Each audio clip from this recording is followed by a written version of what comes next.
Son las 9:20 de la mañana en Montevideo, Uruguay. Pero, ¿sabe qué? Usted está hablando con Martín Duarte recién. Sí. Nos vamos a ir al encuentro de un Martín Rodríguez. Ay, qué lindo. Que está en Qatar y que, si no me equivoco, son como las 3:20 de la tarde para allí.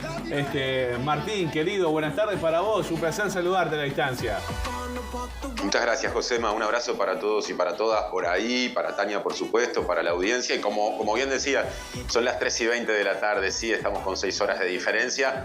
Todavía acostumbrándonos a esto de que la agenda uruguaya empieza, ¿no? La agenda matinal que marca la vida de buena parte de la gente, también de los espacios periodísticos, cuando aquí ya estamos bastante más allá del mediodía y eso desacomoda mucho en los primeros días y con las horas, con el paso del tiempo, empezamos a asimilarlo mejor. Ojalá, entonces que la adaptación te lleve por varios días allí y que Uruguay tenga una buena representación. ¿Ya hay espíritu mundialista por ahí, Martín? Ayer te veíamos en la edición central de MBB Noticias, contando varias cuestiones vinculadas al Mundial de Qatar, pero te quiero preguntar por otras cosas, tus sensaciones, arrancando con esta, ¿no? Si hay un espíritu mundialista que ya se palpita con la inauguración del domingo.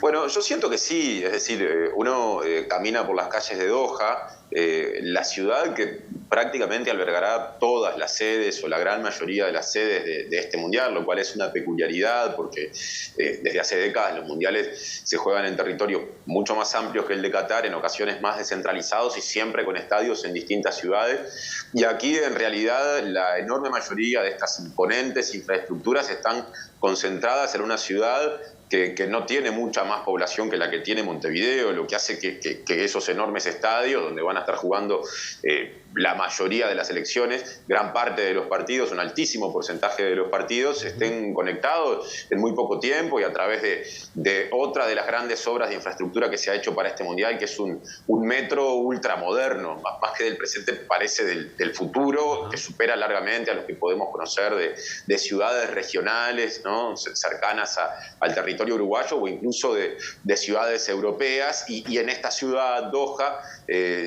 con las características que recién mencioné, uno empieza a ver, conforme pasan los días y nos aproximamos al comienzo del Mundial previsto para este domingo, con el partido inaugural entre Qatar y Ecuador por el Grupo A, cada vez a más gente proveniente de distintos países que, como se ha vuelto un hábito en los mundiales desde hace mucho tiempo, me parece que ahí pesa mucho la globalización y cómo el fútbol a través de la FIFA terminó llegando a todo el mundo, se expresan con sus banderas, con sus cánticos, buscan a las y los mobileros de las cadenas de televisión para colocarse atrás y empezar a transmitir el aliento a su selección y mostrar muchas veces sus atuendos típicos, sus tambores, los colores, las camisetas que les identifican. Y en ese sentido hemos visto a mucha gente, por lo menos en estos días, cuando todavía falta algo para el comienzo del Mundial, aunque está muy cerca, a mucha gente de países del norte de África, por ejemplo de Marruecos, por ejemplo de Túnez, inclusive de países que no van a tener presencia en la competencia deportiva, es decir que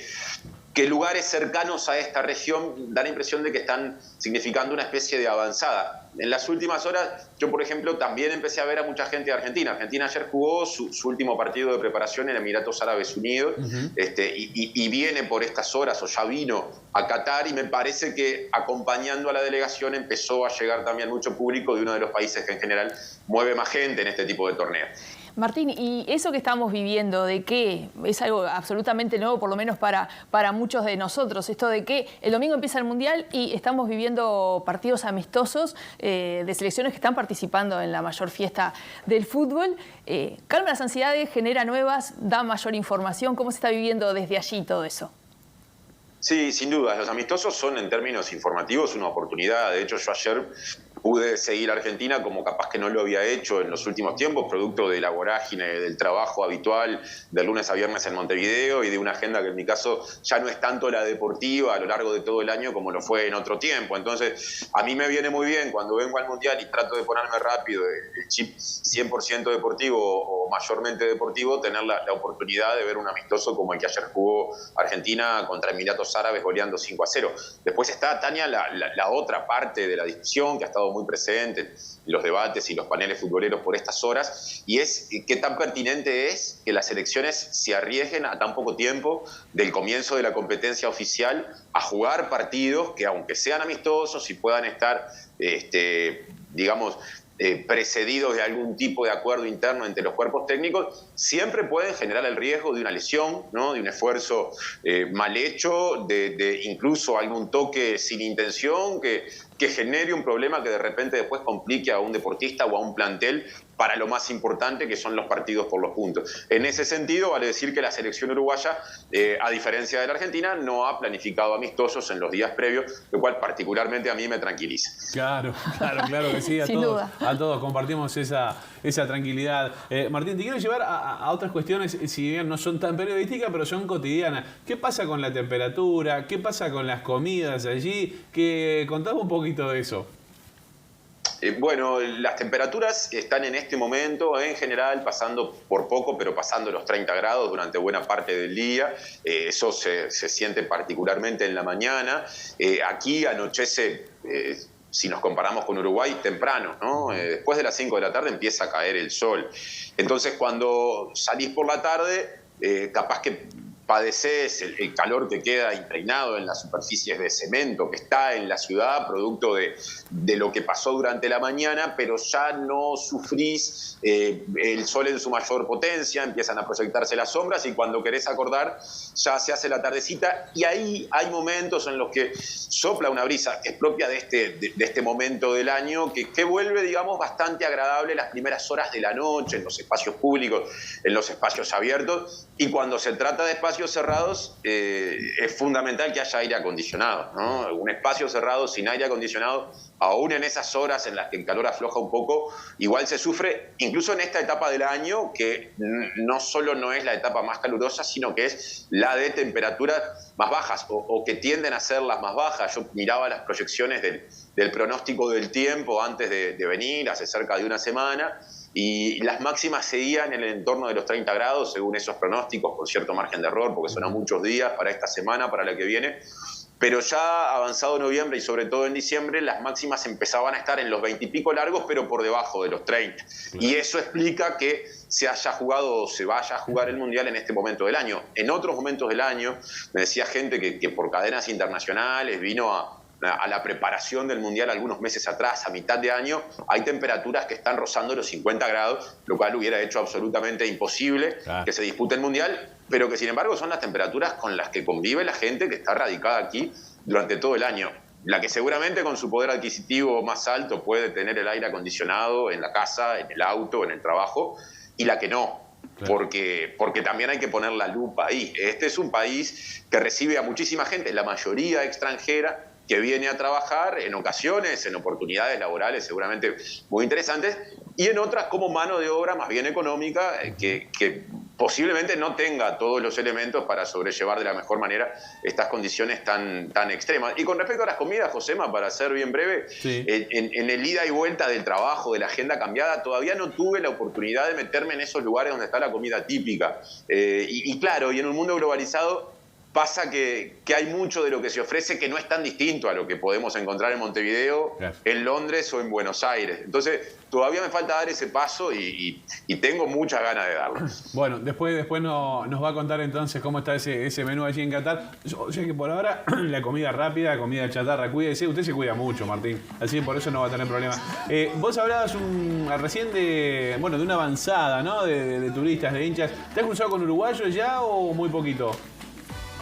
Me he cruzado con algunos uruguayos, pocos, pero se han visto camisetas celestes en una zona típica de Doha, donde hay un viejo mercado que en realidad se construyó de nuevo hace pocos años. Uno en el golpe de vista lo ve y dice, eso debe tener varios siglos, y sin embargo se acerca y nota que las estructuras que recrean los viejos mercados de una parte céntrica de una antigua ciudad, en realidad no tienen mucho más de una década, ¿no? Es todo muy nuevo en esa zona en particular, pero inspirado en el aspecto que antiguamente tenían esos espacios de intercambio de mercaderías, de trueque, ahora llenos de restaurantes, de puestos para turistas. Parecido no es lo mismo, y entonces ahí es donde justamente te empezás a cruzar con gente que llega de todos los lugares del mundo, y vi alguna camiseta celeste, no muchas, pero vi alguna camiseta celeste, lo cual es un gran mérito teniendo en cuenta la población de Uruguay, lo costoso que es llegar hasta acá, lo lejos que nos queda, y también incluso algunas presencias de uruguayos muy famosos y vinculados a la selección uruguaya, como Diego Forlán, como Sebastián Abreu, que hace un par de días andaban caminando ahí mezclados entre la gente. Está muy bien. Bueno, ya estamos prácticamente en el final, Martín. Te queremos agradecer este contacto con Ciudad Viva. Pero bueno, nada, vas a estar relatando para DirecTV con gran equipo ahí, con Mario Bardanca, amigo de la casa, también con Sofía Romano, si no me equivoco. Bueno, ¿cómo están viviendo la previa ustedes? Y te pido brevemente, ¿qué mundial puede hacer Uruguay? ¿Qué expectativas tenemos allí? Bueno, efectivamente estoy acá con Mario Bardanca, a quien le trasladé hace un par de días cuando nos juntamos para empezar a trabajar, que yo creo que más de la mitad de la plantilla de TV Ciudad le mandó saludos y el deseo de buena tarea para este mundial, lo que da cuenta de lo considerado que es o lo reconocido que es Mario, por quienes han sido durante tanto tiempo compañeros de tarea. El trabajo que vamos a desarrollar vinculado a Uruguay, a mí por lo menos, Josema, pasando a lo deportivo, me tiene con buenas pero mesuradas expectativas o razonables expectativas. Creo que Uruguay, junto con Corea del Sur, con Portugal y con Ghana, fue a dar a un grupo potencialmente parejo, donde seguramente fue una mala noticia para sus rivales saber que Uruguay iba a estar ahí, porque Uruguay tiene jugadores de primerísimo nivel y el respaldo de un largo proceso que, pese al cambio de técnico, me parece que le sigue dando fortalezas a la selección. Entonces, para nadie es una buena noticia jugar con Uruguay, pero me parece que haría mal Uruguay si pensara que un grupo con Portugal, que es un equipo del mundo muy fuerte, pero también con Corea del Sur y con Ghana, es un grupo sencillo. Yo creo que es una serie que tiene a priori a Uruguay y Portugal como países posiblemente con mejores posibilidades, pero a dos retadores que perfectamente pueden disputar por el pasaje a octavos de final. Solo pasan 2 de los 4. Entonces, ese partido inaugural con Corea del Sur, que es una selección que tiene algunas características muy interesantes, un juego vertiginoso, llegada por las bandas, pero también variante cuando de repente por esa vía no se puede entrar, con un gran manejo de pelota, con figuras como Son, que están destacándose en la Premier League. Es un debut de nota, es un debut de exigencia alta, y en algo tan corto como es una serie mundialista, de nada más que 3 partidos, ojalá se dé un buen resultado, porque un tropiezo de arranque puede complicar mucho las cosas. Bueno, Martín, el mayor de los éxitos para vos, para todo el equipo, obviamente también para la selección uruguaya. Así que bueno, queríamos tener este pantallazo contigo acá en Ciudad Viva. Te mando un abrazo apretado y bueno, nos vemos a la vuelta. No te voy a pedir que te traiga la copa porque todo el mundo te lo está pidiendo. Así que eso la dejamos ahí pendiente. Que traiga Bardanca. Que traiga Bardanca, sí. Que traiga Bardanca. Eso sí, no te lo olvides allá. Sí. Va a volver Mario. Volveremos, ojalá que con buenos resultados, pero en condición de mensajeros, nada más que de mensajeros. Un abrazo y que se repita. Está muy bien, claro que sí, seguimos en contacto. Abrazo grande, Martín, muchas gracias. Un abrazo. Divino, Martín, un privilegio realmente tener esta mirada allí desde el lugar de los hechos. Totalmente. Y en vivo en nuestro programa periodístico.